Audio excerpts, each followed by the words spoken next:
Good morning, everyone. Sorry for the short delay.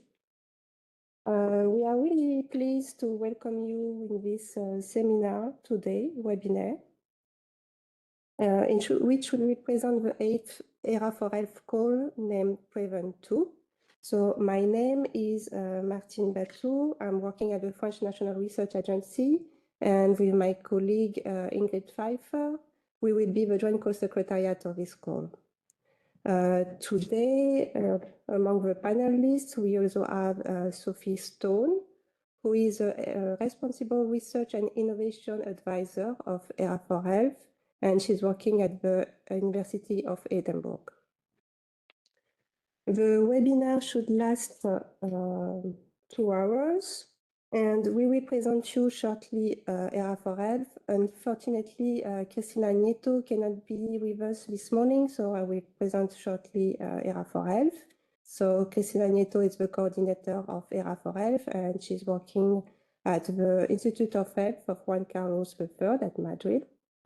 Then we will present you the PREVENT-OO call with Ingrid. And Sophie will present you some principles of responsible research and innovation. And then Ingrid will present you evaluation criteria of the call. And we will have a session of questions and answers. So please write your questions in the chat. We may not reply directly to them, but at least at the end, we will reply to all questions. So we will start with a presentation of ERA for Health. So ERA for Health is a partnership co-funded by European Commission under Horizon Europe. And the aim of ERA for Health is to foster European collaborative research funding by creating a flexible funding body for joint programming in priorities areas addressing European public health needs, and aims to set up Europe at the forefront of science and innovation in health research by 2050.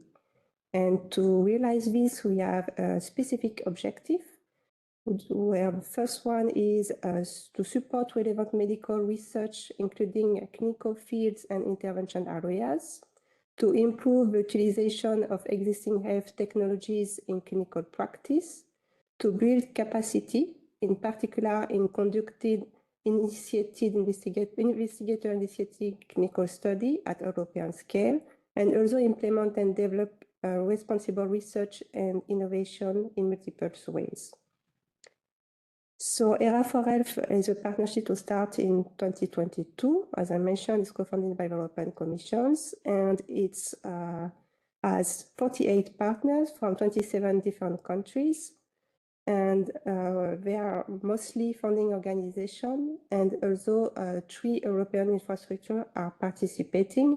So ISCIII, ISCIII, and ETPN. And I mentioned it's coordinated by the Institute of Health Carlos. To start to build this partnership, first we have made for a strategic research and innovation agenda with different priorities. So priorities are the prevention and public health strategies, nutrition and lifestyle related disease, nano and advanced technology for disease prevention, diagnostic and therapy, cardiovascular disease, and research area which can be addressed by initiated investigator clinical studies. This is the result of the 4 first call that has been launched in ERA for Health. So we had first health equity, including health equity for promoting health diets and physical activity, Cardinov on cardiovascular disease, NutriBrain, which was a modulation of brain aging for nutrition and healthy lifestyle, nanotech making nano and advanced technologies. And this year we also launched a call on understanding the interaction between cardiovascular disease and comorbidities and their therapeutic treatments, and also a first pilot call on clinical study, which was named Effectrial. It was about fostering pragmatic comparative effectiveness trial in non-communicable disease. So for the 4 first call, this allows to fund 61 projects, which represent about 71 million euros.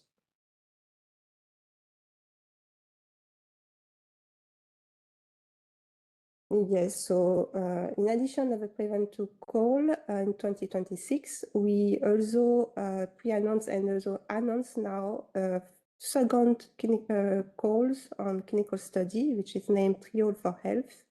I will come back at the end of this webinar to it. So ERA for Health do also additional activity of funding research. So for us, it's really important that the funded research can be uptake further in the innovation chain or perhaps by some policy makers. So we have now some monitoring program for innovations. And we also have a lot of tools to support the conduction of clinical studies. So please check in our website. There is a lot of training and elements that will be helpful to you. From the different funding projects, we also organize an early career network.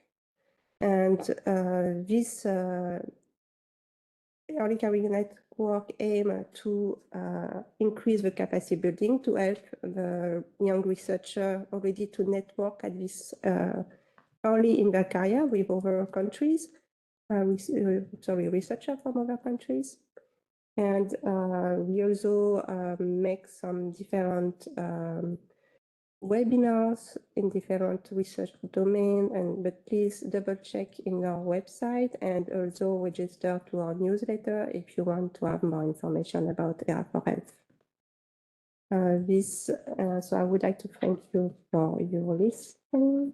And if you have any questions, I may take a few questions on ERA for Health. Do you see some question, Ingrid, on the chat for ERA for Health? No. Okay. It is just a question whether Ukrainian researchers can participate in the call, and I just responded in Thank that. you. So we will now present with Ingrid the PREVENT-OO call, which is about understanding and preventing overweight and obesity, mechanism of their onset and progression, negative determinants, and novel strategy for critical transitional period in life. So all the information that we will give you during this seminar is findable in the different documents which has been published in our website to announce this call. So you can find, if you go to the website and scroll a bit down, the call text, the guidelines for applicants, the pre-proposal application form, and also the link to the submission platform. I will give you a few generalities about this call. So we have 20 funding organizations which is participating from 20 countries. So Belgium, Germany, Egypt, Estonia, Spain, France, Greece, Hungary, Israel, Italy, Latvia, Lithuania, the Netherlands, Norway, Poland, Portugal, Romania, Slovakia, Turkey, and Taiwan. And 4 EU regions represented by the Belgium regions, Wallonia, Brussels, and Flanders, and also 2 Spanish regions, Andalusia and Asturias. The total budget of this call is about 19 million euros. And as I mentioned before, Ingrid and I are the Joint Call Secretariat, and you can join us by this prevent-oo@agencerecherche.fr emails. So both of us will have access to this email, and that's really important. Like this, we can reply to you in some good time, and with our phone numbers as well.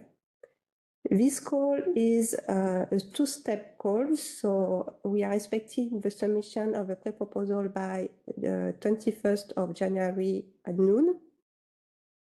And the successful consortia will be invited on the 13th of April to submit a full proposal by June 11th at noon as well. And we will have a rebuttal phase between the 24th of August and the 4th of September, and the funding decision should be end of October.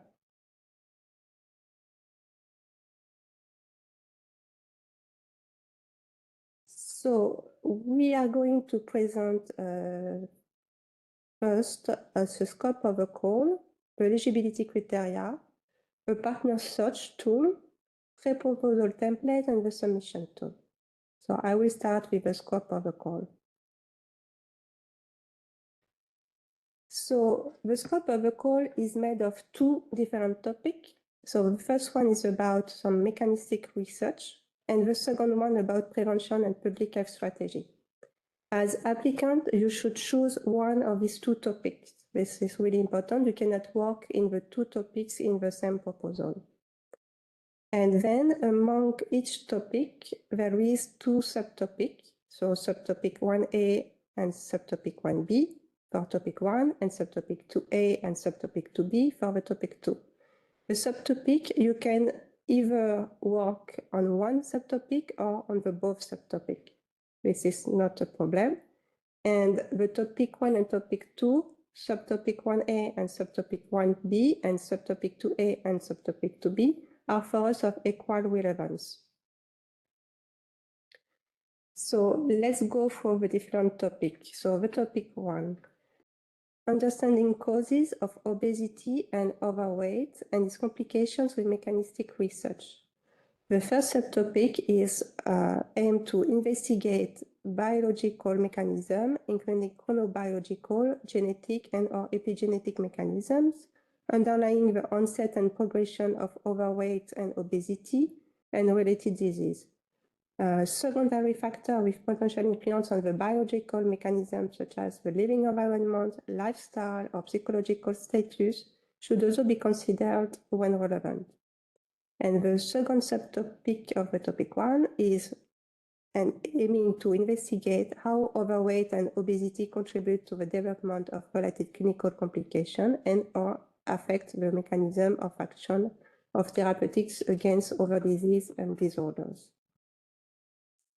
The topic 2 is prevention and public health strategy for critical transitional period of life. So the choice of the critical transitional period of life is up to you, but it should be clearly justified in the proposal, and they can be due to biological changes or some socio-environmental changes. The subtopic 2A aims to understand and address negative determinants, including their interdependency in the onset and the progression of overweight and obesity in transitional periods of life. And the second subtopic aims to develop novel tools or preventive strategy that can be implemented against the onset and progression of overweight and obesity in the transitional period of life, taking into consideration physiological, pathophysiological, psychological behavioral influences and/or socioeconomic status of the citizens' patient. And it's really important also that the proposal should present the assessment of economic impact of the proposed tools or strategy of the healthcare system and issue orientations that will help policymakers to define new regulation and guidelines to prevent overweight and obesity. There is some exclusions in this call. So you cannot include in your proposal some clinical study, phase 3 and 4. And the studies cannot solely addressing target group age from 12 to 25 years. In addition, there is some exclusion which are more general for Horizon Europe.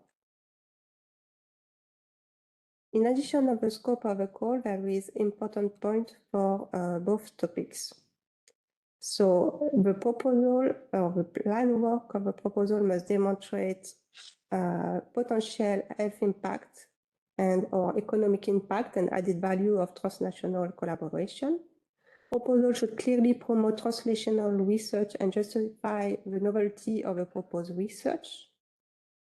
Where relevant, cellular, 3D, and patient models should be preferred to animal models.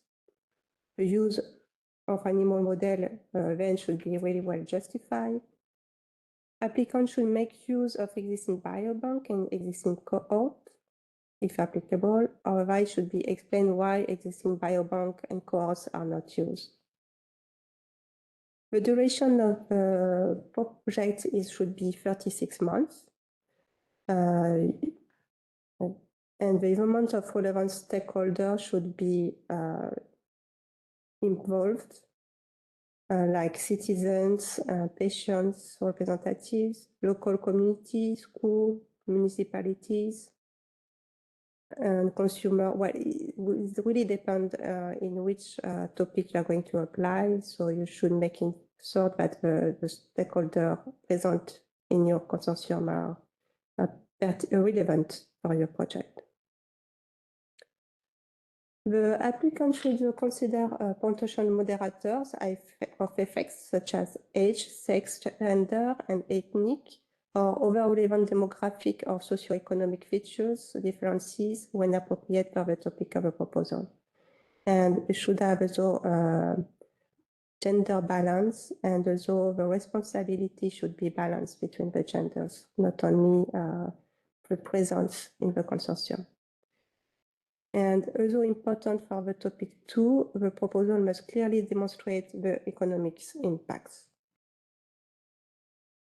And in both of the topics, the early career scientists are encouraged to participate. I'm now going to give the floor to Ingrid. But Okay. I hope you can see the presentation. Yes. So I will present to you the eligibility criteria. Okay. I don't seem to be able to move forward.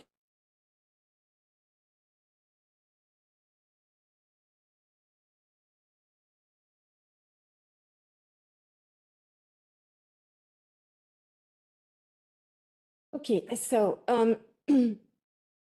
eligibility for funding is determined by the national and regional funding organizations, because applicants are being funded by their respective national and regional funding organization. So you're very, very strongly invited to please check the eligibility of each partner according to the respective funding organization in Annex 1 of the call text. As you know, the call text is available on the Era for Health site, the site of the call on the Era for Health site. And please also reach out to the national contact person, because there are quite a few differences between the funding organizations regarding eligibility. Because please be aware that a partner who has been declared non-eligible by his or her funding organization can lead to the rejection of the entire proposal.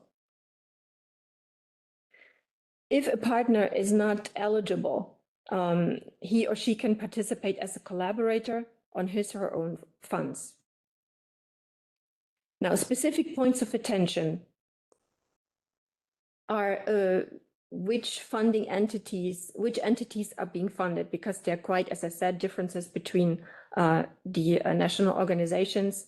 So usually we have academia, clinical, public health sector, enterprises, and or operational stakeholders. But there are quite a few organizations who cannot finance enterprises, for instance. So please check the Annex 1 in the call text. Again, type of studies. We have preclinical studies or up to phase 2 clinical trial studies. Again, there are differences, there are national and regional differences. Also, the amount that you can request from your funding agency differs. So please, in the annex, there are also the maximum amounts listed that you can ask for funding. What are the eligible costs? Again, very big differences. So please verify all these issues in Annex 1 of the call text. Some organizations require that the proposal also be submitted directly to them. So again, all these details will be listed in the Annex 1 of the call text. If you have any doubts, please reach out to the national contact point that is also listed in Annex 1. Now, what are the general rules for the composition of a consortium? What type of partners? So Area for Health invites academic partners, clinical, public health sector partners, enterprises, and operational stakeholders. And it is recommended to include partners from these different categories according to your work plan, of course. Regarding the composition of your consortium, so the sizes of your consortium can vary from a minimum of 3 eligible partners to a maximum of 7 eligible partners. So a minimum of 3 eligible partners, that means that there are at least 2 eligible partners from 2 different EU member states or Horizon Europe associated states.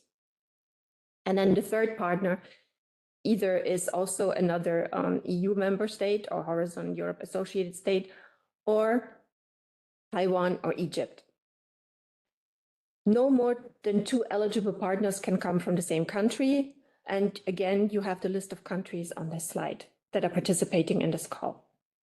If you decide to include a partner from an underrepresented country in your consortium, you can increase the number of partners of your consortium. I think I misspoke before. I said the maximum is 7 partners. It is the maximum, but only if you include 2 partners from an underrepresented country. And the underrepresented countries are Estonia, Slovakia, and Taiwan. If you include 1 partner from an underrepresented country, you can increase the number of eligible partners to 6.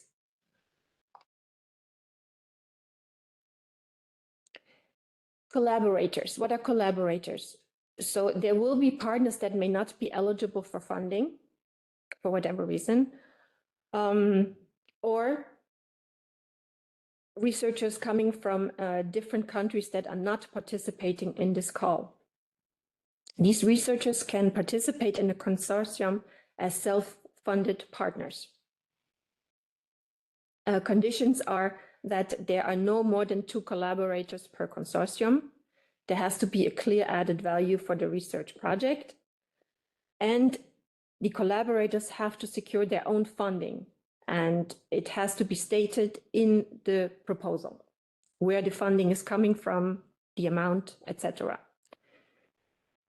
In fact, there needs to be a letter of commitment from the director of the Institute for the collaborators. And a collaborator cannot be work package leader. So that is up to the partners. So examples. So again, I think I already mentioned this. A smallest consortium would be 3 eligible partners. Okay, so 2 eligible partners from different EU member states or Horizon Europe associated countries, and another eligible partners from EU member state or Horizon Europe associated country or from Egypt and Taiwan. And the biggest consortium, 7, so the maximum 5 partners that is allowed, plus 2 additional partners if you include 2 partners from the underrepresented countries.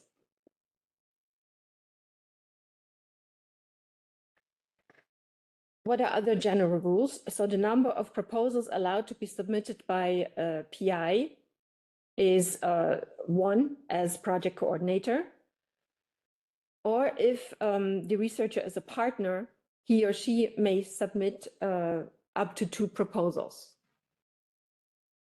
As Martine already stated, the submission deadline for submission is January 21st at noon.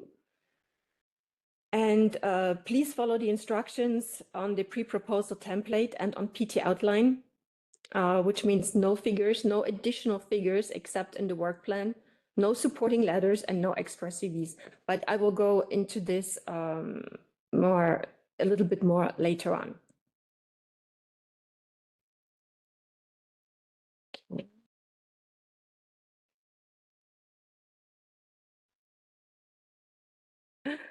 Okay, to make life a little bit easier for you, we've included a checklist for the eligibility criteria in the pre-proposal template. Again, I will go into this a little bit more in detail later on, but what you see here in the slide is basically the first page of the pre-proposal application form, and on the right, you see the checklist, where you can really check every eligibility criteria to make sure that your pre-proposal is indeed eligible. Do you have any questions about these general rules?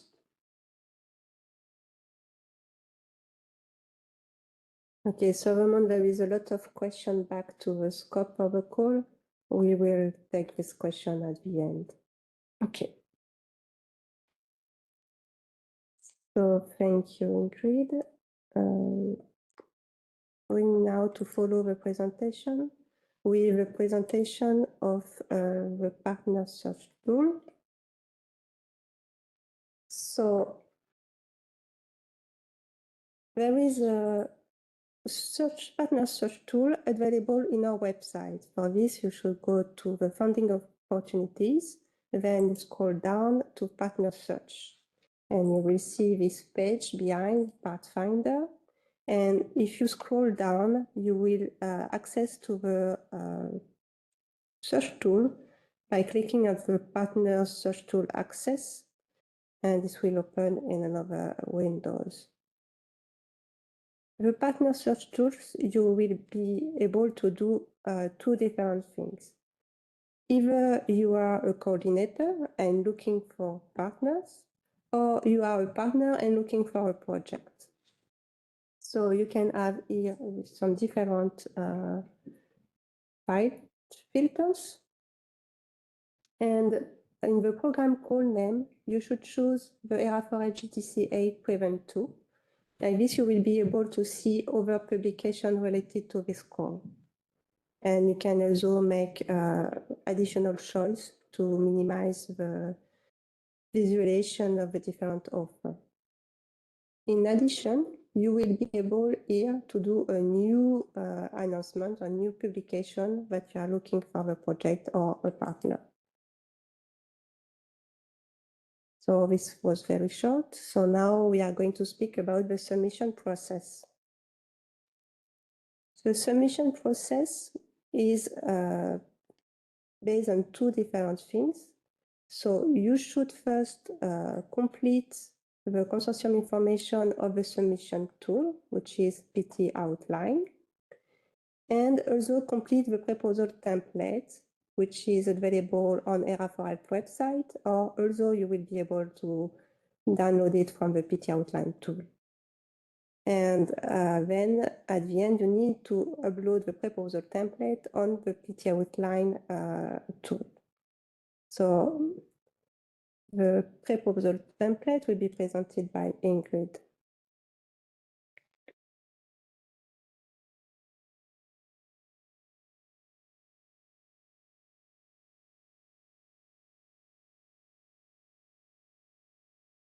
Yes, so it's again me. And I will be presenting you the pre-proposal template. So I already showed you a screenshot early on. So you have page number 1, which lists important guidelines to be followed throughout the template. So very important, it specifies the font size, format, margins. Very important to comply with these instructions.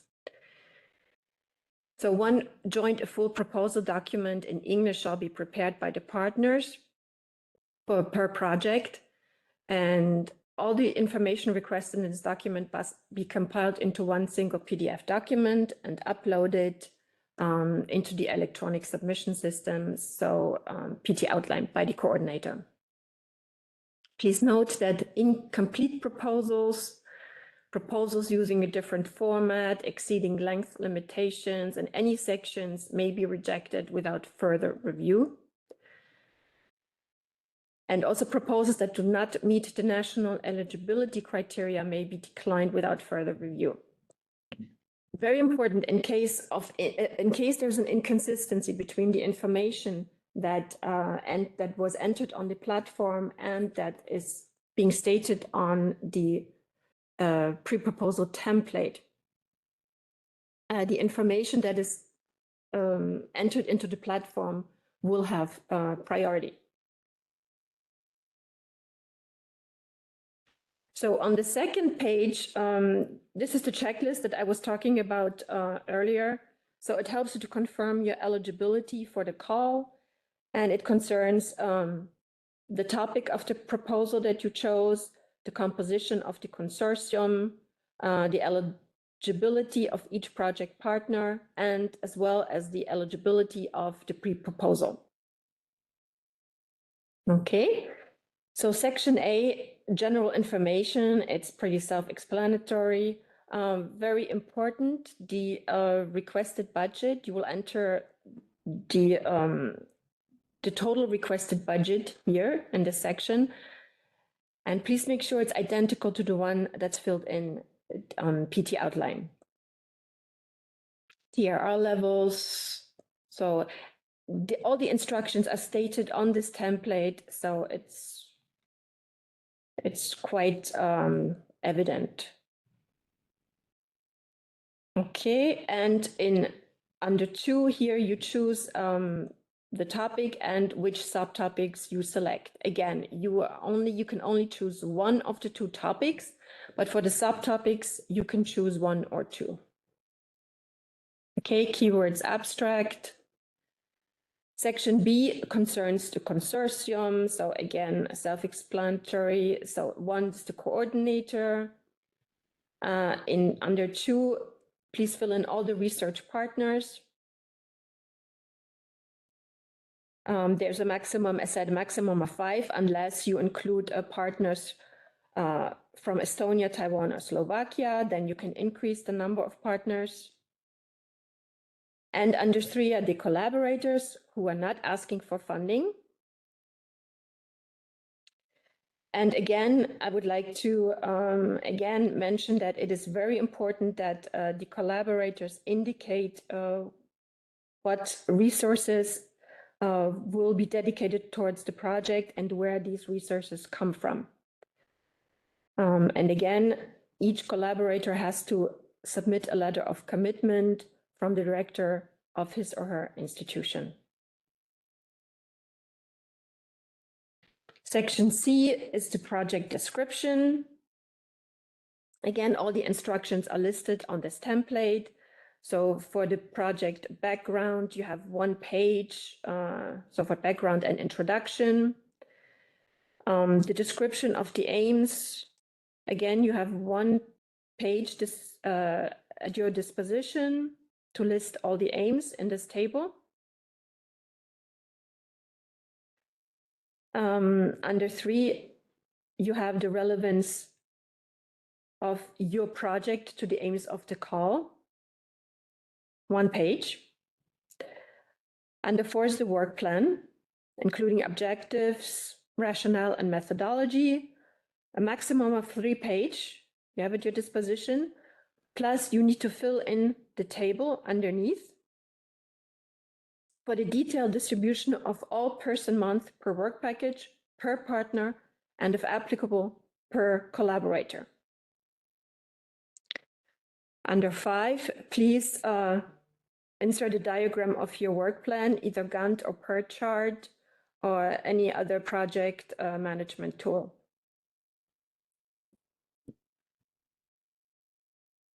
Under 6, please describe the added value of the transnational collaboration in your consortium. Again, maximum is 1 page. And under 7, you're asked to describe how your project addresses responsible research and innovation, RRI. So under A, the general RRI aspects. So how does your project demonstrate commitment to RRI? And what are the specific methods used in the project to practice responsibility? Under B, please state the stakeholder involvement. Under C, C refers to projects with potential of applicability in the short and medium term. So please detail the expected time for market transfer or the time for applicability of clinical public health interventions. Under D, you find the ethical considerations. So all projects have to comply with ethical principles set forth as in, for instance, the European Code of Conduct for Research and Integrity.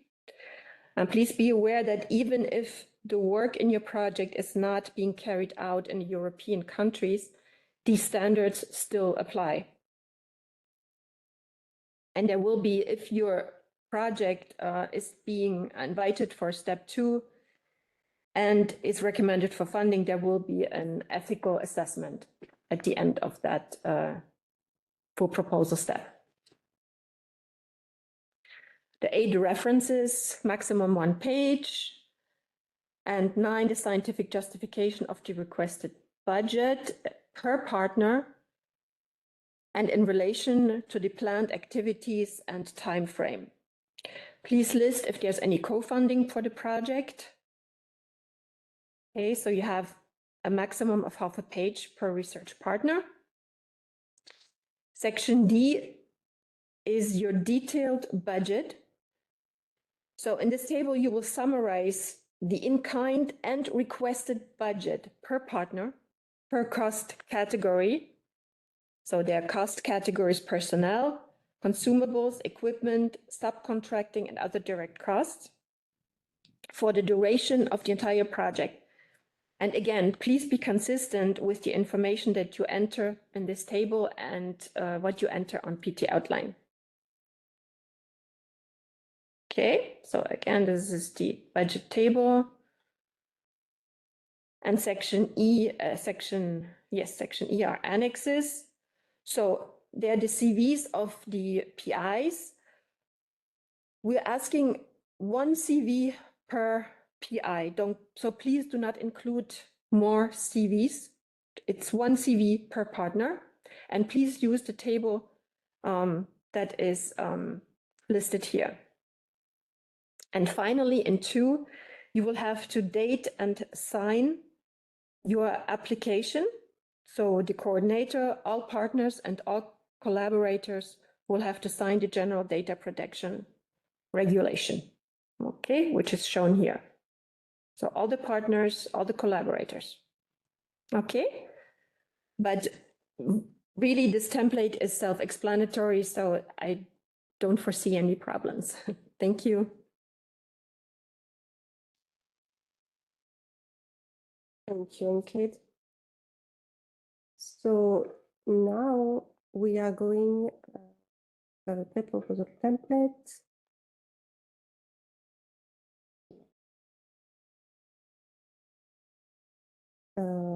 Yes, so there is few here. So I just would like to remind that the deadline for the proposal submission is January 21st, 2026 at noon. And now I'm going to speak to you about the submission platform. So the submission platform that we are using is PT Outline, and the address is on the top of this slide. At the moment, this submission platform is not yet open, but it should be open in the coming days. So you can see in the first page, so I will connect live review. In the demo version.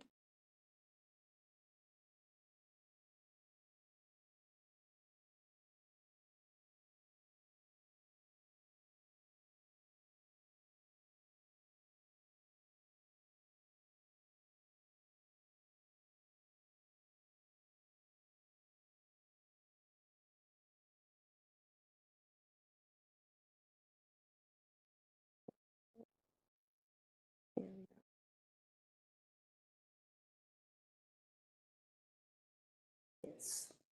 So here, the main page, you can log in if you are already a password, or otherwise you can sign up here and agree with the privacy policy of the platform. Or if you miss your password, you can just recover a password in this main page. So normally my password is working, yes. So here I made an example of a proposal. So you have this different section that is needed to be filled. So in the overview, so just explain you how to proceed. And then you have the privacy rule. So you can see here also that there is a lot of red exclamation point. It's because the field is not filled and it is a mandatory field, and you can see the mandatory field with this asterisk here. So you need to agree that your data will be saved and transferred for the evaluation of your proposal, and also authorize ERA4L for different purpose. And then each time you need to save before to move to another section. That's really important.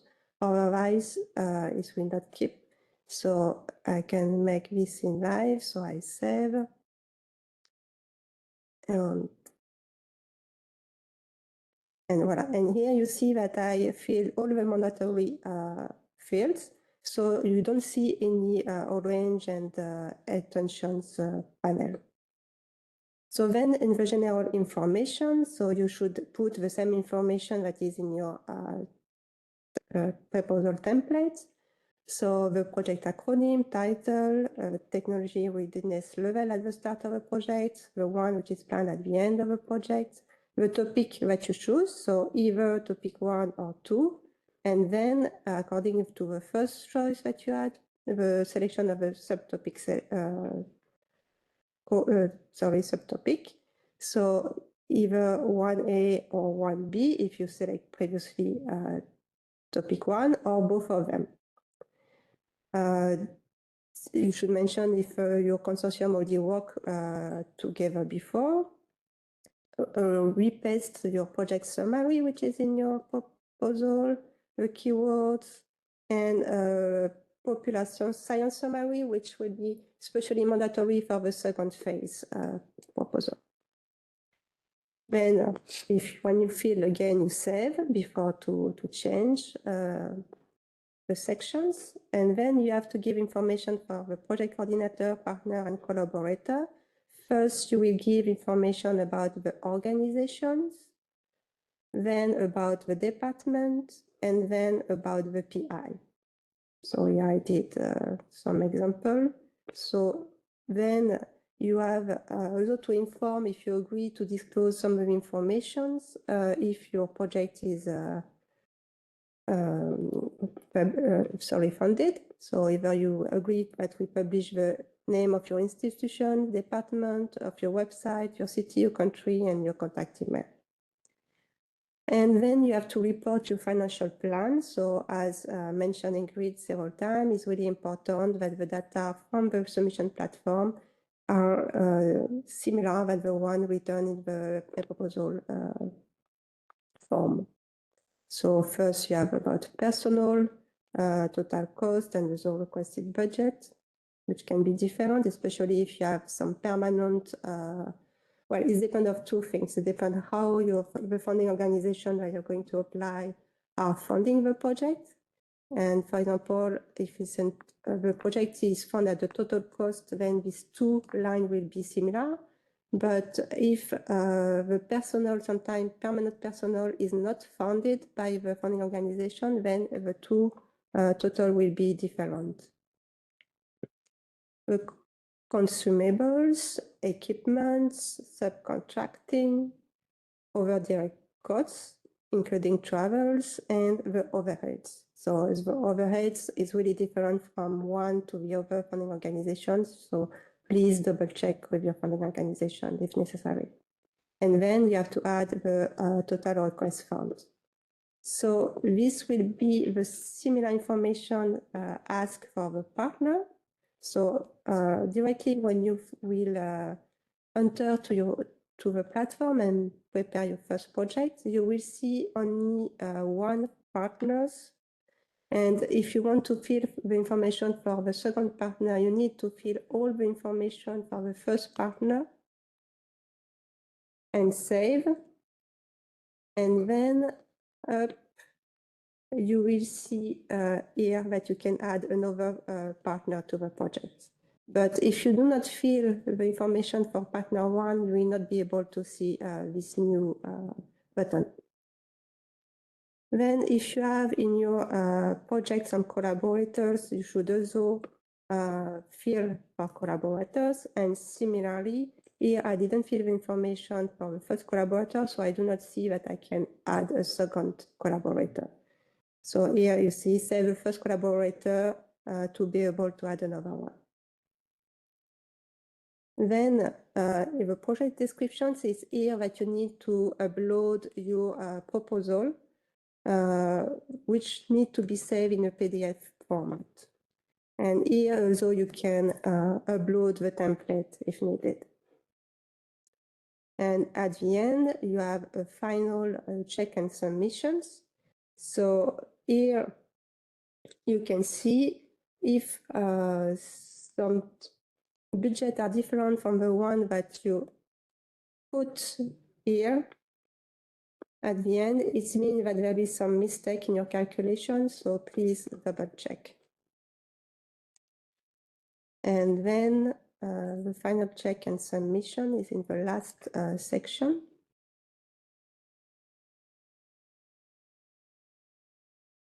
Yes, it's coming. And here, final check submission, verify submissions. So if you check and verify submissions, if you forget any field that should be mandatory, then you will see this input int appear here. And as you could see, even here, there is some indication that some information are missing. So here I didn't upload the proposal, so that's also a problem. And I think I said everything about the tool. I saw already one question in the chat. It was if we can submit several times the proposal, as it is possible for the participant portal of the Commission. So is it possible? But then I think you will need to contact us as co-secretariat first, and we will be able to release your proposal, and then you will be able to submit another proposal. So we will recommend you to do this only if you made a mistake. That should be changed. Yes, pretty much all the other questions refer to call topics. Yeah, we will. And the maximum amount of funding. So I answered some of your questions. With regard to the topic, we're going to do this later. Okay. Okay, thank you, Astrid, for that. So now I would like to give the floor to Sophie Stone, who is present as the principles of responsible research and innovations. Thank you for being with us, Sophie. Thank you very much for having me. I'll just share my screen. Can you see that? Yes. That's wonderful. Thank you. Right. I will just get rid of that. Wonderful. Hello, everyone. I am Sophie Stone, a social scientist from the University of Edinburgh, and I'm here to talk about the responsible research and innovation components of the call. I'll talk for about 20 minutes, and the talk will be broadly in two parts. First, I'll provide an introduction to responsible research and innovation, or RRI, as we call it. And second, I'll provide some practical guidance for actually putting it into practice in the context of this call.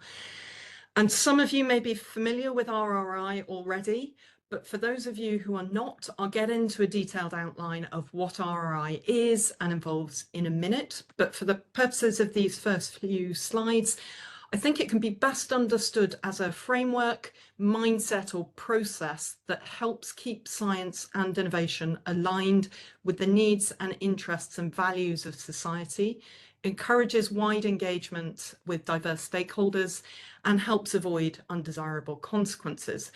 But we'll get on to all of that in a minute, because first I wanted to talk a little bit about why we're talking about responsible research and innovation, and share some of the ideas that underpin our interest in this framework. And we'll start that by reminding ourselves that health is more than just a technical or medical matter.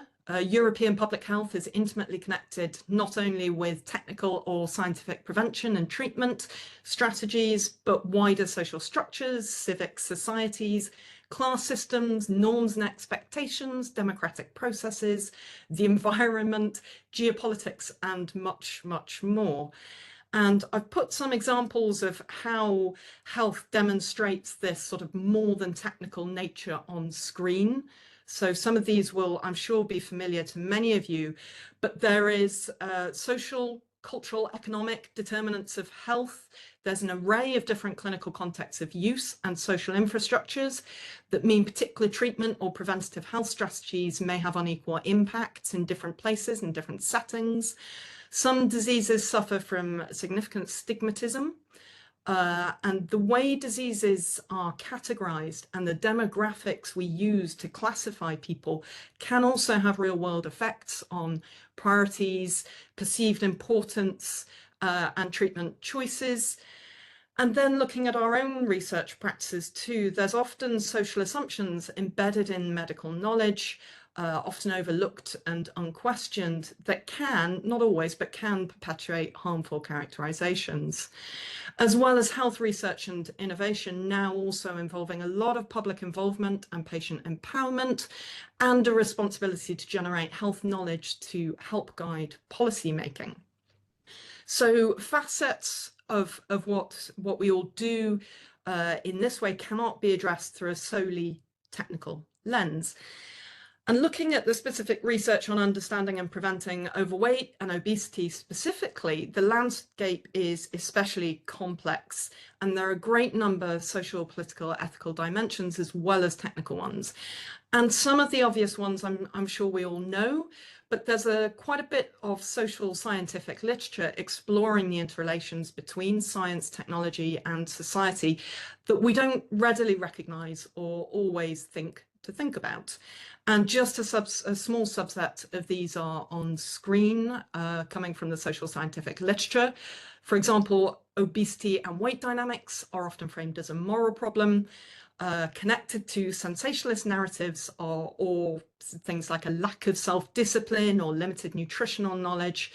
And this can perpetuate quite narrow understandings of obesity and overweight and affect prioritization, support that is available, prevention and treatment strategies. And similarly, discourse that simplifies causal narratives and linearizes complex weight dynamics over time changes how patients view and control their disease. Again, media, language, and how we talk about this area matters. Patients also have complex relationships with ideas of technological fixes, which again affect choices between potential treatment or prevention options. And there is an entire politics to classification, flattening patients into a small number of broad classifications and demographics, gender, race, class, often homogenizes the diversity of lived experience, which can in turn affect health strategies, efficacy, and expose tensions in patient-centered care. And I could go on, I'm not going to, but I hope it's quite clear, and I'm sure you're all aware anyway, that science does not sit separate from society, but society and science mutually shape each other. And not just in the obvious ways, but also in hidden, overlooked ways, which we don't always think about. And therefore, when we're pursuing health research and innovation, we're also shaping the types of societies we live in. And all this confers an important social responsibility on science. And this is where responsible research and innovation comes in. RRI is a mindset acting as a framework to help scientists, funders, and technologists pay attention to the more than technical dimensions of science, technology, and innovation. And this is important to ensure that taxpayers' money is going to research and innovation that is in the public interest and minimizes the risk of doing harm. And it's a framework that also, when followed, helps us reflect on questions of social responsibility and examine who should take part in decision-making about matters that affect both health and, as we understand, society as well. And this includes reflecting on questions like, what directions are we going with the research? Who will benefit and how? Who won't? Who has a seat at the table, who doesn't, how research and innovation can be regulated, when it's regulated and where, and what are the consequences, anticipated or unanticipated, of this research, as well as how might we consider the social, environmental and ethical issues of the research, who we should consider it with, and when. And by asking and critically answering these types of questions, RRI is a way to generate social, ethical and economic knowledge, as well as technical knowledge. And it helps cultivate a robust, more than a technical approach to your research, which is, when we come to the evaluation criteria, we'll see also an important demonstration of research excellence. So I hope that lays some of the foundations about why we're talking about RRI and what it's trying to do. And I want to now come back to the specific call, and we can see that the PREVENT-OO call text already recognises the medical and sociological complexity of this topic. We see it in the wording highlighted here about the role of socioeconomic factors, socio-environmental changes, as well as knowledge required to help policymakers define new regulations and guidelines. And this emphasises that technical work alone cannot robustly address everything laid out in the call.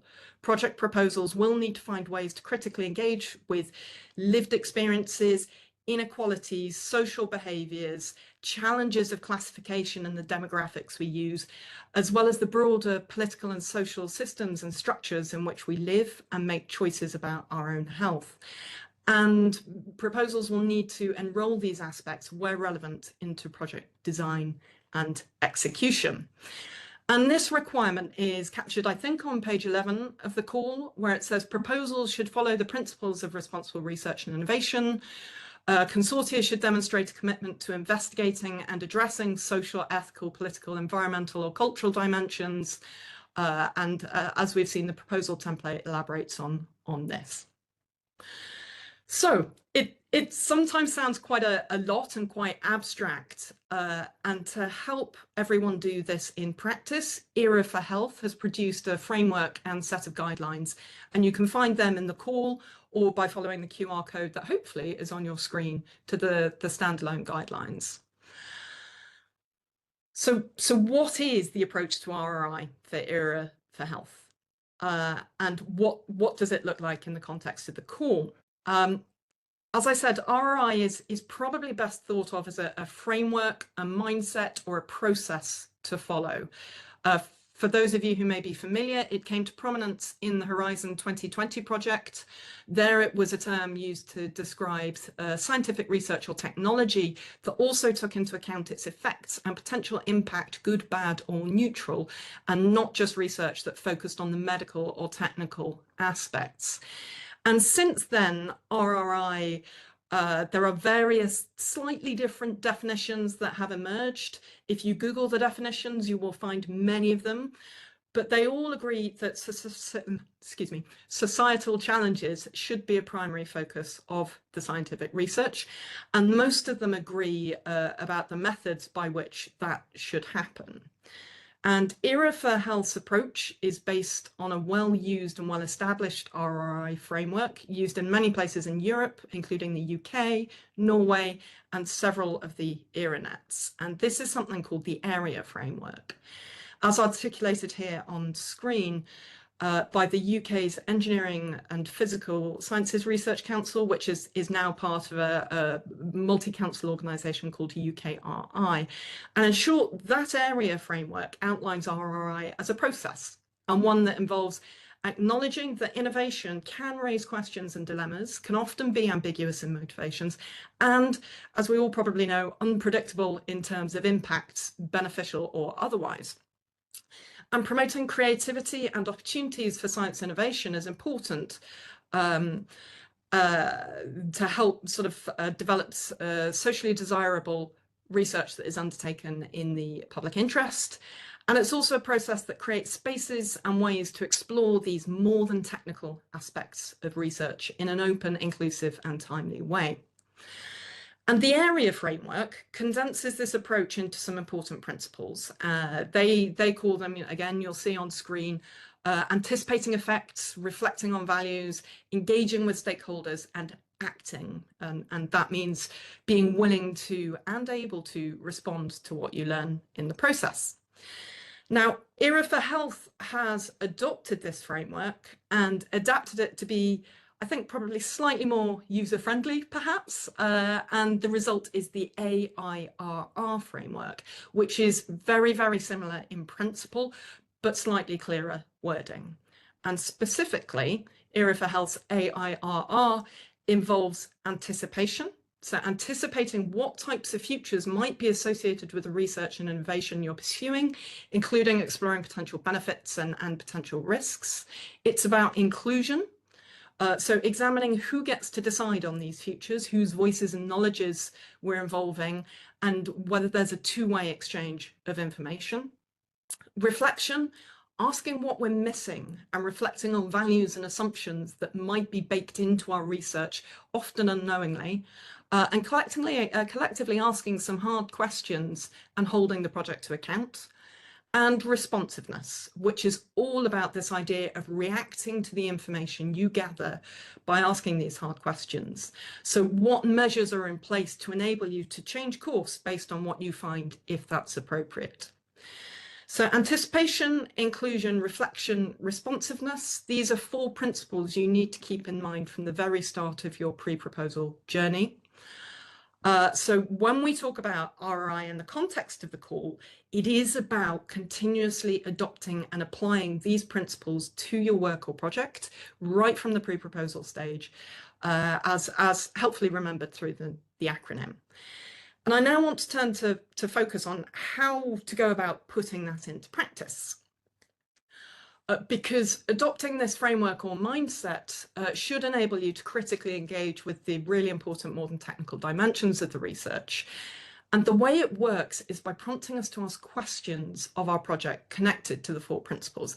And on the screen, I've put some example questions up there. I'm not going to step through everything because I've talked about some of them already, but it's about asking these questions about who are the beneficiaries of your research, who's not benefiting, who may experience unanticipated new risks, and whether those answers are acceptable to you. Have you identified relevant stakeholders and considered public engagement activities? What is the role of all your stakeholders and how and when you'll engage them? So it's really critically grappling with some of these additional complexities and dimensions of your research. And there are more of these questions listed in the call, but the idea is to cultivate practices that enable you to ask and meaningfully answer these questions and similar questions and incorporate the insights into your research. And it's important to remember that every project is different and RRI is not a one-size-fits-all.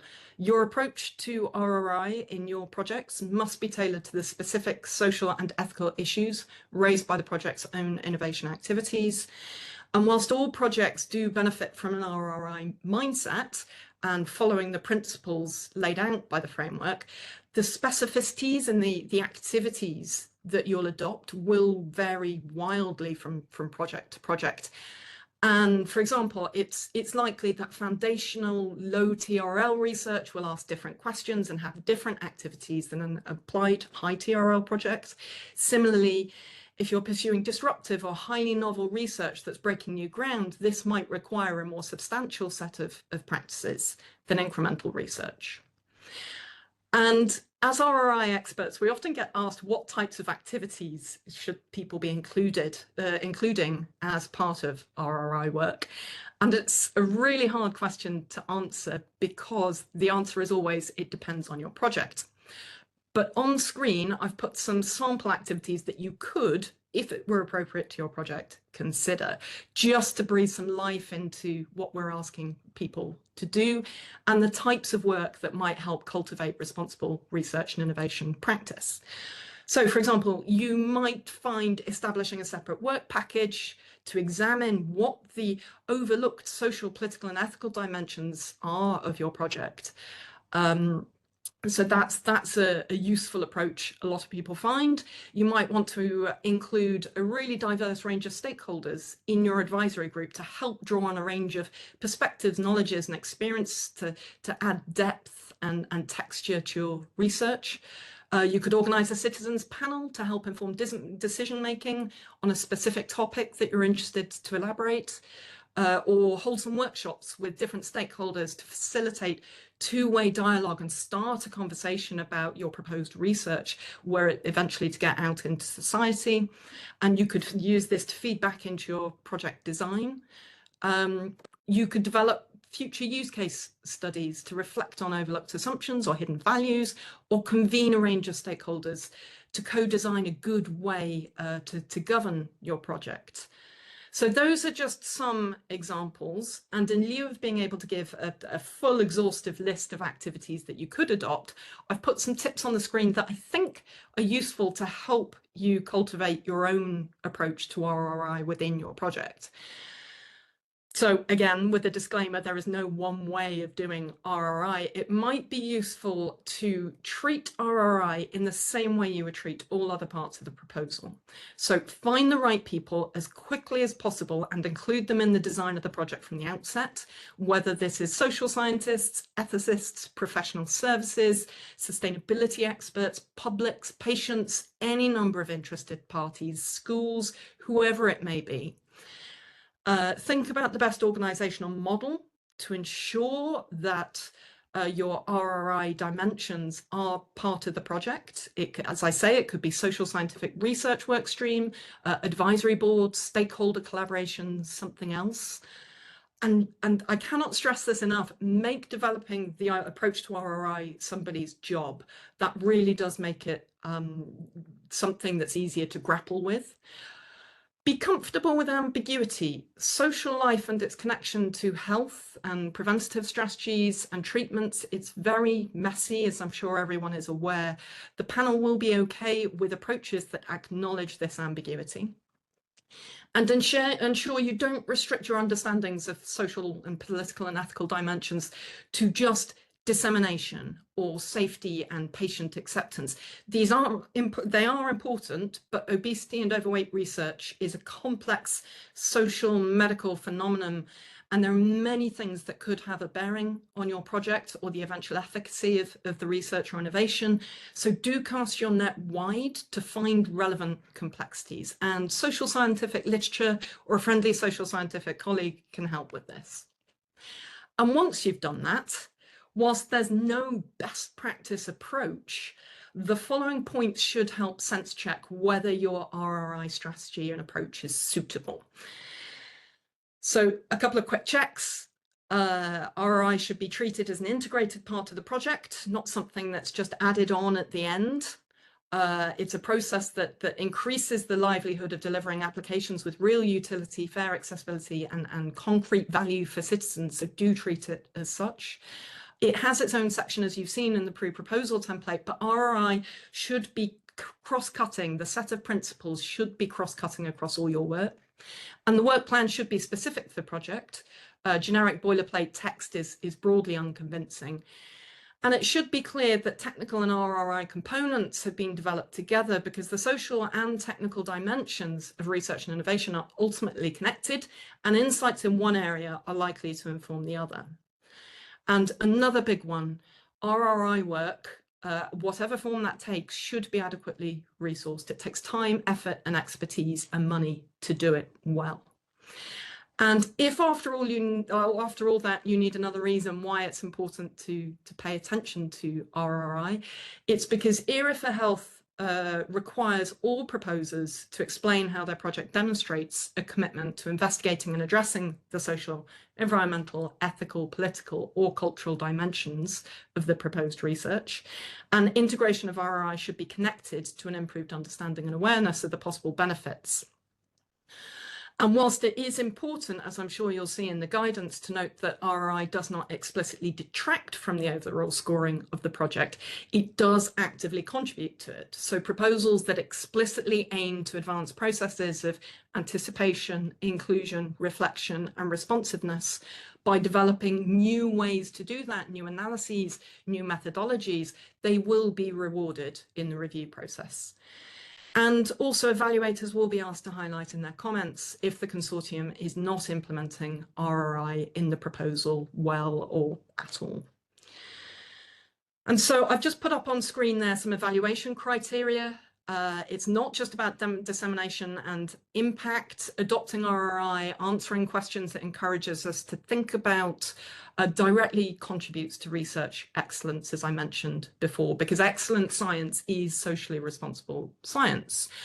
And more specifically, just to help you orientate into the reviewer mindset, reviewers are looking to understand if there's enough relevant, thorough reflection, if there are specific tasks addressing RRI, whether those activities actually advance understanding, whether there's money set aside, whether there are project milestones and deliverables, and also if there is expertise around these social and political and ethical dimensions in the consortium, because that will build confidence in the project being able to deliver against them. And that's probably all I wanted to share with you now. The guidelines in the call do a good job of listing out all this information as a handy reference guide, and there's some further resources listed in there too. So thank you very much for taking the time to listen, and if there are questions now or later, I'll happily take them. So thank you very much. Thank you very much, Sophie. I do not see yet some questions about RI. Maybe I will come later. So between, I would like to welcome back Ingrid to present the evaluation criteria of the call. I think I need to stop sharing my screen. Sorry, folks. Don't worry, we'll take the lead. Okay.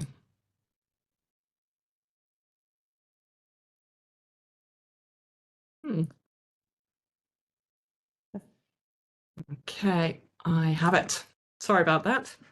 No problem. Okay. Okay.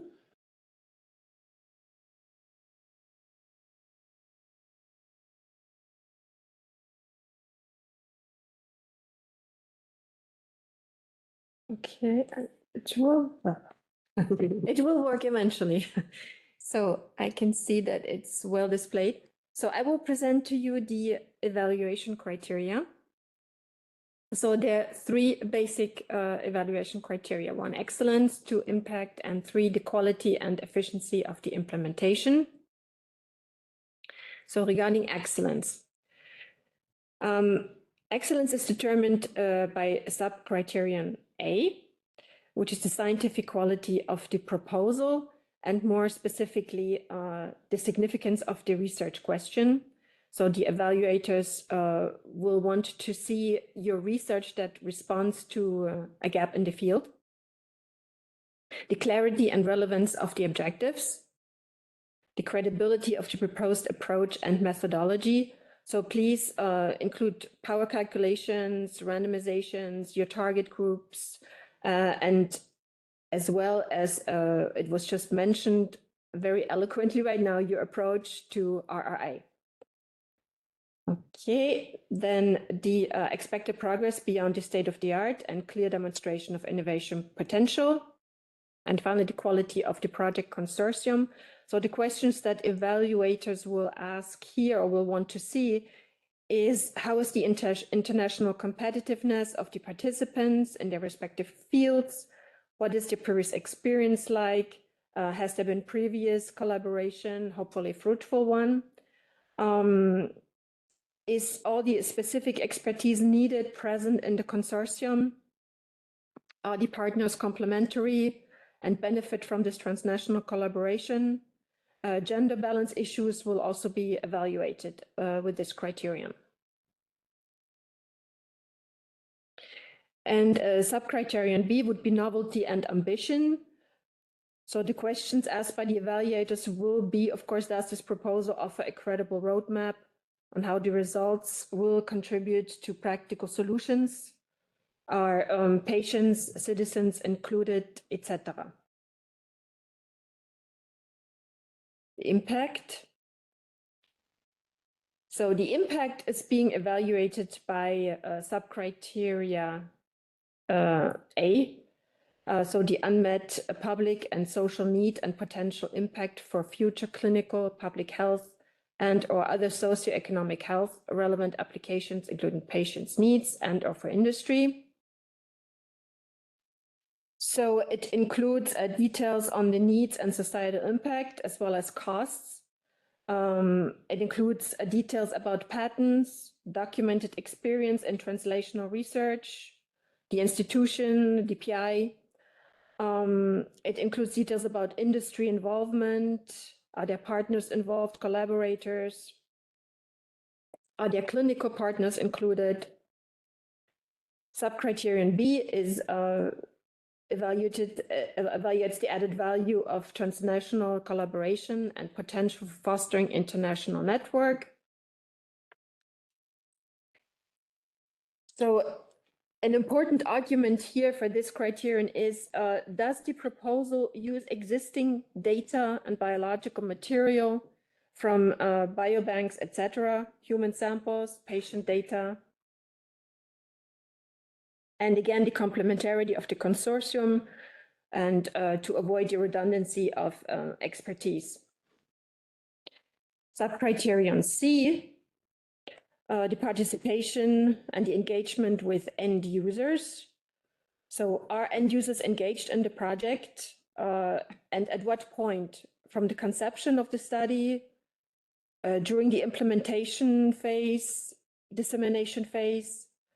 End users can participate in the project as partners, as collaborators, or as part of an advisory board, for instance. There's another sub-criterion, an impact D, but I will not go into details as this will not be evaluated in the pre-proposal phase. Now, regarding the quality and efficiency of the implementation. Now, there are 4 sub-criteria to be evaluated in this first pre-proposal step. So A would be feasibility of the proposal and likelihood of successful completion of proposed research. So what the evaluators are looking for is ambition, but at the same time, a project cannot be over-ambitious. They're looking for clarity on unmet needs, be specific about the TRLs, and how it contributes to finding solutions for patients and society. Include preliminary results, basic and in vitro preliminary results for low TRL projects, and in vivo and even in human results for the high TRL projects. Subcriterion B is the coherence and effectiveness of the work plan. Evaluators are looking for clearly stated aims, and each aim is connected to work package. There have to be specific work package leaders and work package structures. The role of each partner in the work package has to be clearly stated, and there has to be an informative Gantt or PERT chart. Subcriterion C, use of existing biobanks and existing cohorts. I already mentioned this. It's very important if you do not use existing data and material, please be sure that it's well justified, that you justify very well the creation of new data and voila. And subcriterion D, so the appropriateness of the management structures and procedures, including risk assessment, innovation management, and RRI and ethical considerations. So, and the subcriteria E and F, I will not mention as they will not be evaluated in this pre-proposal stage. Okay, thank you. Thank you, Ingrid. Just before to start the question sessions, I just prepare a few additional information for you. So we are organizing a matchmaking event next Friday from 1 to 3 p.m. And this matchmaking event is specially made for the topic 2. So prevention and public health strategy for critical transitional period of life. So if you want to participate, you need to register before tomorrow evening. And for that, you have in our announcement webpage of the PREVENT-OO call, completely at the bottom, the last line is the registration link to this event. So we are asking you a few information about your project, or your expertise. And if you want to present your ID during this session to find additional partners. And before the event, we would like to share with all the person who register the information about expertise and expertise look for a specific project. So sorry, but unfortunately, we don't have human resources to also make a matchmaking event for topic 1, but we know also that the community is already well connected. And I would like to remember that we also have a partner search tool if you need to find additional partner or to find a consortium.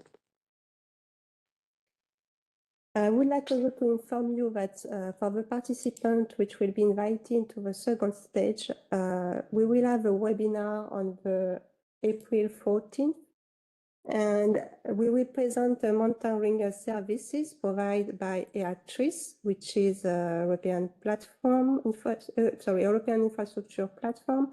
I will advise you how to improve feasibility of a transnational and clinical research project.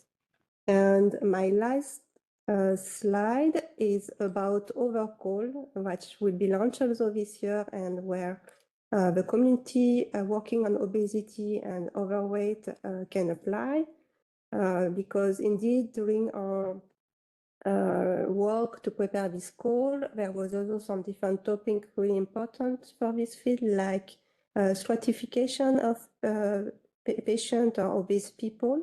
And such a study can be made by applying on the EP-Permet Joint Transnational Call, which is personalized medicine for cardiovascular, metabolic, and kidney disease.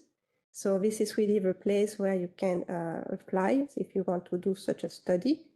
But please be aware of the funding organization's rules. Be sure that you can apply in different call, or if you can apply only in one call. And another call is the Trials for Health call, so launched by ERA4Health. We already had an info day on 30th November, but which will be soon available on the website if you want to see it again. During our preparation work, we also realized that it will be really important to know what treatment is the best for different or specific conditions. And this is really a call when you can do some comparative effectiveness studies. So this can be interesting for you as well. And also some drug repurposing is also possible.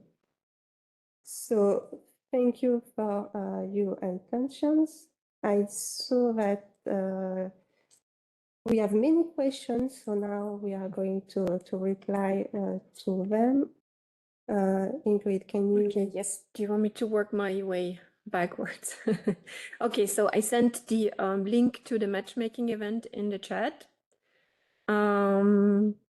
Okay, so if I understood correctly, an acceptable composition of partnership would be 3 partners from 3 countries, but not 2 partners from 1 country and just 1 from another. Is that correct? Yes, I think I can answer. Yes, there needs to be at least 3 countries involved. So if you have only 3 partners, they have to come from different countries. Correct? Yes, and I go back to the slide that we presented earlier because there is one specificity as well, is that it's really important that there is at least 2 eligible partners from different EU member states. So in our case in ERA4F, we have 2 third countries participating to the call, so Egypt and Taiwan. So it means that if you have a partner of Egypt and a partner from Taiwan, you need 2 additional partners in your consortium from the EU member state or Horizon Europe associated countries. Okay. If we have cooperation with partners from the UK, can we include them as collaborators? Yes. I lost it. Okay. Are private companies from Israel eligible for funding as a part of a consortium? So in this case, you should consult the national contacts and see with the Ministry of Health of Israel, because this is really specific question to the different countries. So we are not able to reply this question at Joint Call Secretariat. So that's also a time for me to precise that yes, all the questions to the national and regional funding organization regarding the rules should really be asked to them, and us, we can reply to more general questions on the call. Okay. What is the intensity of EU funding? Okay, so I suspect this person asking the question knowing about our clinical study calls, but in this case, you should really ask only money to the funding organizations and national and regional according to their rules. So ERA4F is co-funded by the European Commissions, but the money will just help us to fund additional or more projects at the end. But you, as applicant, do not ask money from the EC. You just ask money to the regional and national funding organization. This question refers to PT outline. I think you may have already answered it. If we make a submission, we are allowed by the system to make a second submission of the proposal before the deadline in case we need to make some last minute changes. Yes, so in case of last minute changes, you can write us an email and then we can unblock your proposal and you can make again some modification. What maximum amount can be asked per project per partner? So there is no maximum amount per project in the general rules, but you have some cap for all funding organizations and regional funding organization that you can look in the Annex 1 in the context. Everyone is precising the maximum that can be asked either per partner or either per project. And you can see sometimes there is some cap for partners, but also some cap for coordinators.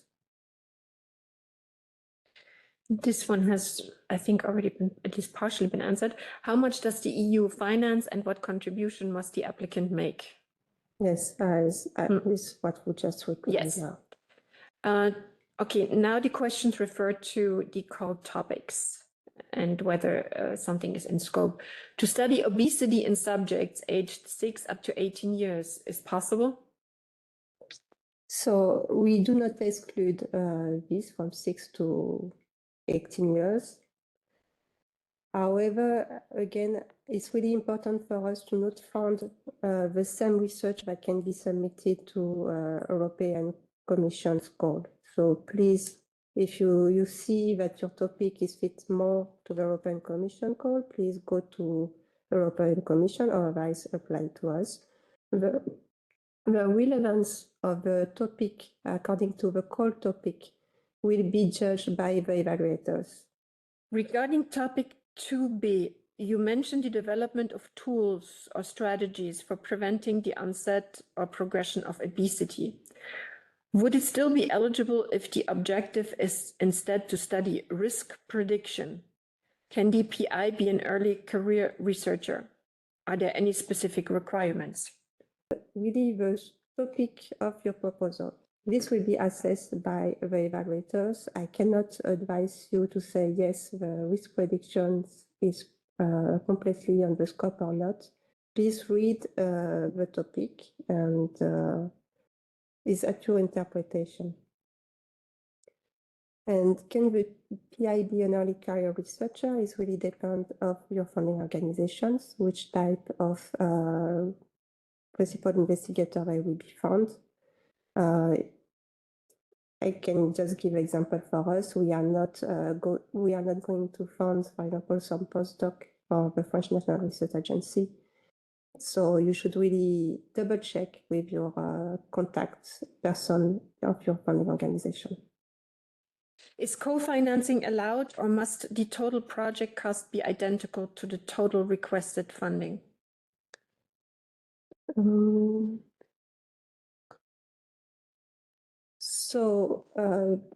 Co-financing is possible, but then you can really well explain in your proposal. But also the main funding should be IRA4F. I mean, if you can have a complement of the funding with another source, that's good. But still, it should be only a small part of the project. We prefer that the main contribution is from IRA4F, and you have already some part of the project which are found in another way. That's okay, but it should be a short part of the IRA4F project. Is some tech development and scope of the call to enable specific mechanistic research questions? Well, yes, technology development can be a part of your proposal to be able to reply to the specific scientific question, but it shouldn't be only some technology development. At the end, you should really reply to the scientific questions. Which TRL levels are eligible? So we do not have, in the general rules, we don't have limit of TRL, except the inclusion of clinical study phase 3 and 4. But you should double check with your funding organization, because you can see in the checklist on the pre-proposal template, there is some funding organization which are specifically funding basic research. I remember also one which doesn't fund basic research, but more apply. So you should really look at the national and regional level as well. Okay, the next one, I believe you already addressed. To study obesity in subjects aged 6 up to 18 years is possible. You already addressed that, right? Yep. Another question on age group transition period. Is it possible to focus on age group 20 to 30 years? Move from home, start working, etc.? Yes, this is possible. But the same, this is from the judgment of the evaluators, how the project will address the problem for this age range. Okay. Would the transition between studying and starting to work, or from working to retirement, be eligible? Yeah, well, it's the same by the age group, the same reply. So look, carrying part of the project using animal models before moving to humans, is it acceptable? Looking for specific mechanisms. Yes, if it's well justified, it's possible. If we can include as target groups the families with high risk of obesity, is it possible? Because the members of some families will be children or youth. That's how it fitted the exclusion of the group 6 to 25 years. Well, the family are not target. The family in this case will be the target group, right? Not the individual. So I don't think that's. I think this kind of topic can be on the scope. Participation in this call SPI is compatible with other national research calls funded by the same organization? So again, this is some national or regional specific rules. So please contact the representative of this funding organization and ask them the questions to be sure. Or look also first in the Annex 1 of the code text, where all the rules of the different funding organizations are described. Okay. Here's another question from Katie. How will the call ensure patient involvement and lived experience of those who live with overweight or obesity? This might be one I can pick up if that helps. Thanks, Ingrid. I think if I've understood the question correctly, Katie, you're asking about kind of the general process of the call and how the processes that we have in place will sort of ensure about patient involvement and lived experiences. And I think if that is the question, there are two parts to it. One, as I went through earlier in the RRI section, the proposers have a duty and are strongly encouraged to ensure patient involvement and lived experience where relevant to their projects through RRI activities, whether that's workshops with patient groups or having a social scientific work stream that interviews people living with obesity and overweight to reflect and get their lived experiences into the project so researchers can work with that. That's one option or one part of it. But the second part of it is that in the evaluative and review criteria, RRI activities will be assessed. So proposers have to submit what they think is appropriate, but the reviewers are also trained in RRI, and there are going to be some sort of RRI experts in the process as well. So between some responsible approaches from the proposers and expertise in the review panels, we should be able to make sure that proposals that are being put forward for funding are adequately addressing your concerns. I think that's answering the question. Yes, and also in the core in your project, you can include some organizations of patients as advisory board in an advisory board, or they can also be collaborator, because unfortunately we do not fund them, most of the funders, but this is a way that you can involve them in your proposal. Okay, there's one question. Can you clarify what the cohort of interest is? Well, the cohort of interest will really depend of your projects. I cannot define it for you, unfortunately.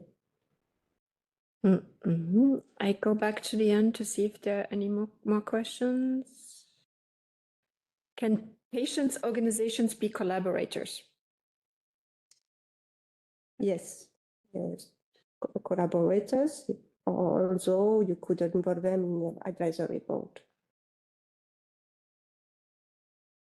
Okay, that's all for the questions. I think we've answered all the questions. So thank you very much. I see that Cristina, our coordinator of IRA4F, could join us. I don't know if you want to say a few words. Yes, sorry, had a connection problem in the beginning. Thanks a lot for the info day, Martine and Ingrid and Sophie. Thank you very much for your attendance to all the applicants, and just to encourage all of you to present your applications for this call if it is in the scope. And if you have any questions, as Martine and Ingrid said, you can contact the Secretariat or the contact points of its funding organization. Thank you very much. Yes, thank you very much. Cristina, I just see a last minute Yes. question in the chat. It can be patient organization subcontracted in the project. So this will really depend on the funding organization rules. So if there is any additional question, well, as mentioned, Cristina, if there is additional question, you can always contact us. So I just really would like to thank you for your participation. Do not forget to register to the matchmaking event if you're interested in the topic 2 of the call. And then we are really looking forward for your applications. And thank you for your participation and have a nice day. Bye-bye. Thank you. Bye-bye. Thank you. Bye.